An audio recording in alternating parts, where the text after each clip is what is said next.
proud symbolist subjectivity casts an uninterested glance on the world. It never discovers there anything as precious as itself. And so it prefers itself to the world and turns away from it, but never turns away so quickly that it does not see some object. This object slips into the consciousness like a grain of sand into the shell of an oyster. A pearl of imagination forms around this one small atom of reality. It is from the self and from the self alone that the imagination draws its strength. It is for the self that it builds its splendid palaces. And in them the self entertains itself, indescribably contented until the day when the treacherous magician, reality, brushes against the fragile dream buildings and reduces them to dust. Damn.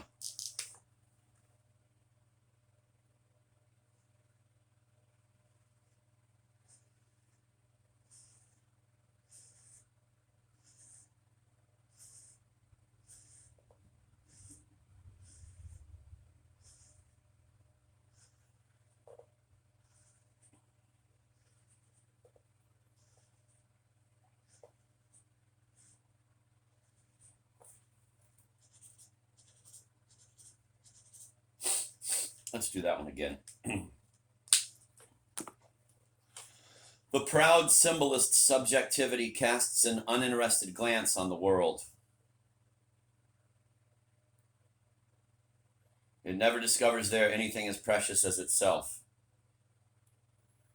And so it prefers itself to the world and turns away from it, but never turns away so quickly that it does not see some object. This object slips into the consciousness like a grain of sand into the shell of an oyster. A pearl of imagination forms around this one small atom of reality.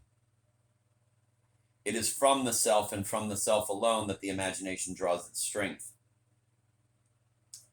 It is for the self that it builds its splendid palaces. And in them the self entertains itself, indescribably contented until the day when the treacherous magician, reality, brushes against the fragile dream buildings and reduces them to dust. Is this description truly Proustian? Several passages seem to corroborate it strikingly. Proust asserts that everything is in the subject and nothing in the object. He speaks of the, quote, golden door of imagination, end of quote, and of the, quote, low door of experience, end of quote, as if there could be absolute subjective data, independent of all dialectic between the self and the other. The tradition of symbolist desire seems therefore to be supported by solid evidence. Fortunately, we still have the novel itself. No one dreams of searching there for answers. The critics faithfully hand on the subjectivist dogma to each other without putting it to the test.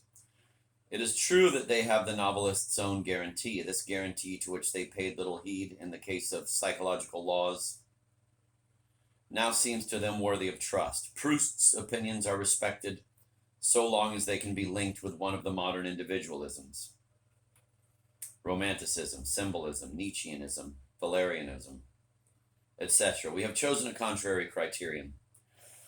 We believe that novelistic genius is won by a great struggle against these attitudes we have lumped together under the name romantic, because they all appear to us intended to maintain the illusion of spontaneous desire and of a subjectivity almost divine in its autonomy. Only slowly and with difficulty does the novelist go beyond the romantic he was at first and who refuses to die.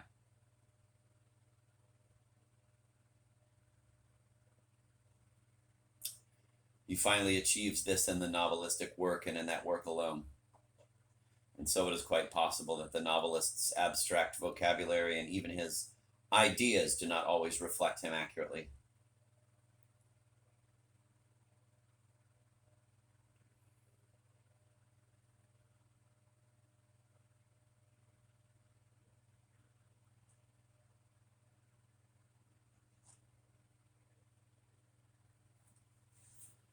We have already seen that Stendhal continually uses certain key words which reveal many of the driving forces in his novels: vanity, copy, imitation. Some of these keys, however, are not in the right lock. Some substitutions are necessary. In the case of Proust, who borrows his theoretic vocabulary from the literary milieu of his time,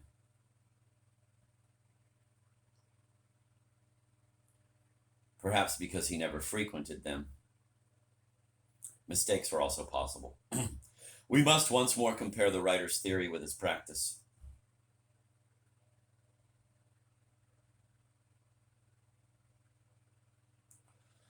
We have already established that vanity, triangular vanity, permits us to delve deep into the substance of the red and the black. We shall see that in Proust's symbolist desire, linear desire,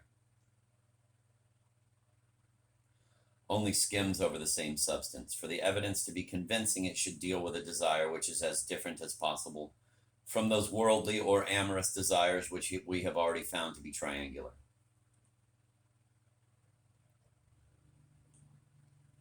Which of the Proustian desires seem to offer the best guarantee of spontaneity? Undoubtedly, the answer is the desire of the child and that of the artist. Let us therefore choose a desire which is at once artistic and childlike, so that no one will accuse us of tipping the scales in our favor. The narrator experiences an intense desire to see Burma, the famous actress, perform. The spiritual benefits he hopes to gain from the performance are of a truly sacramental type. The imagination has done its work. The object is transfigured. But where is this object? What is the grain of sand which has violated the solitude of the oyster consciousness? It is not the great Burma, for the narrator has never seen her. Nor is it the memory of previous performances. The child has had no direct contact with the dramatic art. He even conjures up a fantastic idea of the physical nature of a theater. We will find no object here because there is none.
Can it be that the symbolists are still too timid? Should we completely deny the role of object and proclaim the perfect autonomy of desire?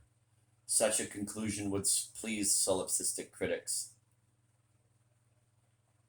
Unfortunately, the narrator has not invented the great Burma. The actress is quite real. She exists outside of the self who desires her. It is therefore impossible to dispense with a point of contact with the outside world. But it is not an object which assures this contact, it is another consciousness. A third person indicates to the narrator the object he will begin desiring passionately. Marcel knows that Bergot admires the great actress. In his eyes, Bergot enjoys an immense prestige. The slightest word of the master becomes a law for him. The swans are the priests of a religion of which Bergot is the god. They receive Bergot in their house, and through their mediation, the word is revealed to the narrator.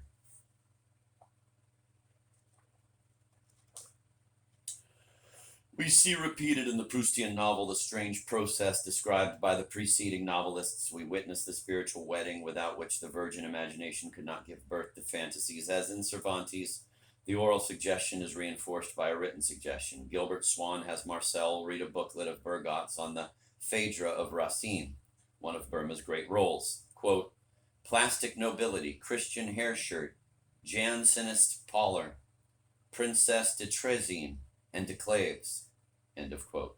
These mysterious words, poetic and incomprehensible, have a powerful effect on the mind of Marcel.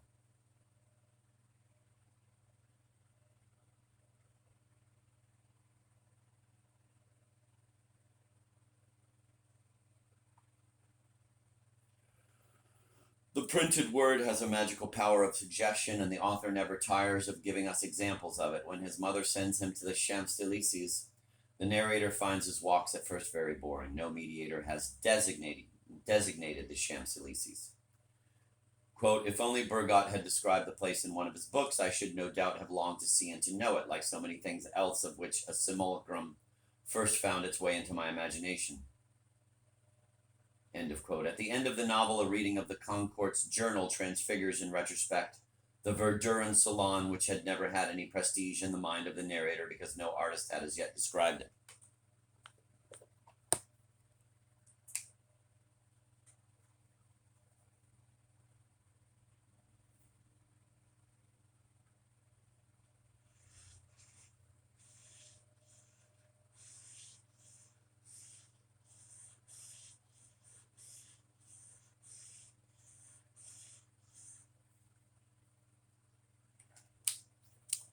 This is the reader talking. I remember somebody mentioning in a Stendhal book that a woman is eating a dessert or ice cream or something, and she says she's enjoying it very much, and then she says, what a shame it isn't a sin. Like that would make it even better. And that's the vibe I got from that last paragraph. You know, that something has to be set in your mind, of course, as a forbidden fruit. Or at least something longed for before experienced. But I was incapable of seeing a thing unless a desire to do so had been aroused in me by reading. Even had that page of the Goncourts not enlightened me, I knew how often I had been unable to give my attention to things or to people whom afterwards, once their image had been presented to me in solitude by an artist, I would have gone leagues and risked death to rediscover.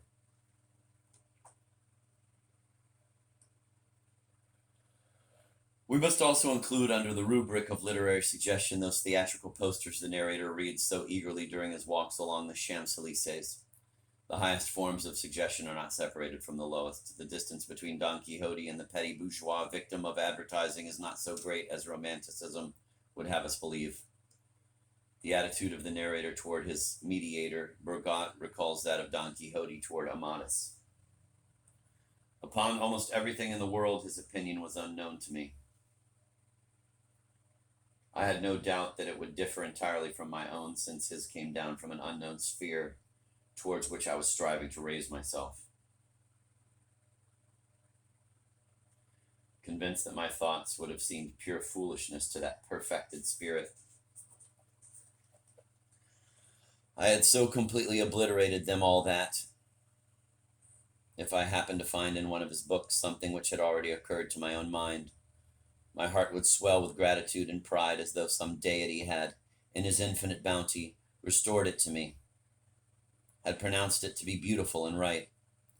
And so, too, in later years, when I began to compose a book of my own and the quality of some of my sentences seemed so inadequate that I could not make up my mind to go on with the undertaking, I would find the equivalent of my sentences in Bergot's.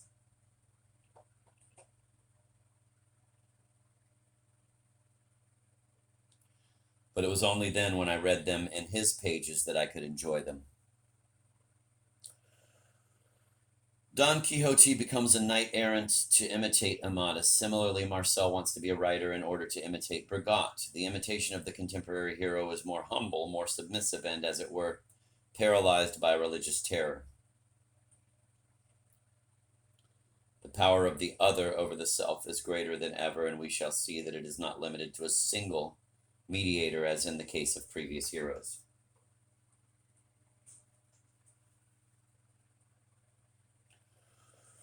The narrator finally goes to a performance of Burma's. On his return to the family's apartment, he makes the acquaintance of M. de Norpois, who has been invited to dinner that evening. Urged to give his impressions of the theater, Marcel naively admits his disappointment. His father is very embarrassed, and M. de Norpois feels obliged to pay homage to the great actress with a few pompous cliches.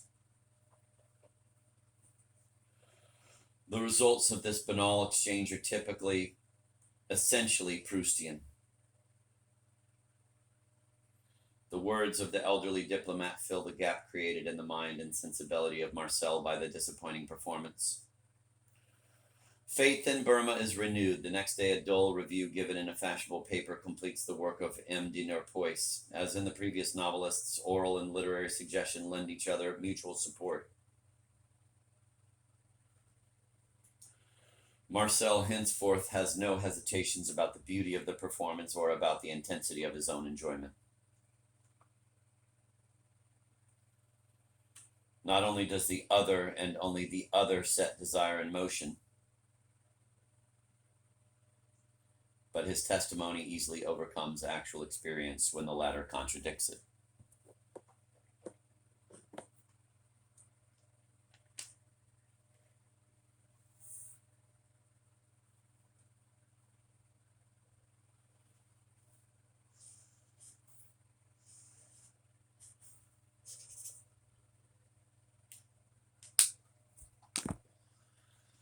One can choose other examples, but the result will always be the same. Each and every time, Proustian desire is the triumph of suggestion over impression.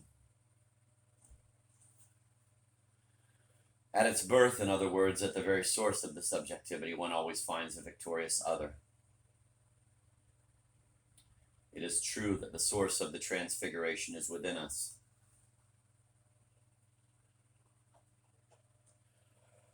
But the spring gushes forth only when the mediator strikes the rock with his magic wand. Never does the narrator simply wish to play, to read a book, to contemplate a work of art. It is always the pleasure he reads on the faces of the players. A conversation, or a first reading, which releases the work of the imagination and provokes desire. What was from the first the most permanent and the most intimate part of me, the lever whose incessant movements controlled all the rest, was my belief in the philosophic richness and beauty of the book I was reading, and my desire to appropriate these to myself, whatever the book might be. For even if I had purchased it at Combray, I should have noticed and bought it there simply because I had recognized it as a book which had been well spoken of, in my hearing, by the schoolmaster or the school friend who, at that particular time, seemed to me to be entrusted with the secret of truth and beauty. Things half felt by me, half incomprehensible, the full understanding of which was the vague but permanent object of my thoughts.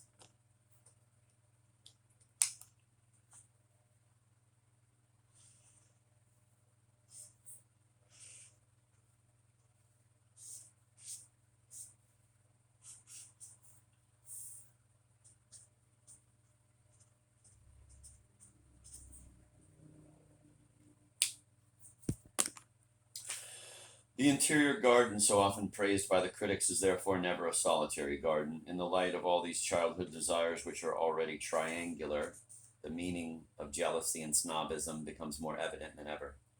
Proustian desire is always a borrowed desire. There is nothing in remembrance of things past which corresponds to the symbolist and solipsistic theory which we outlined above.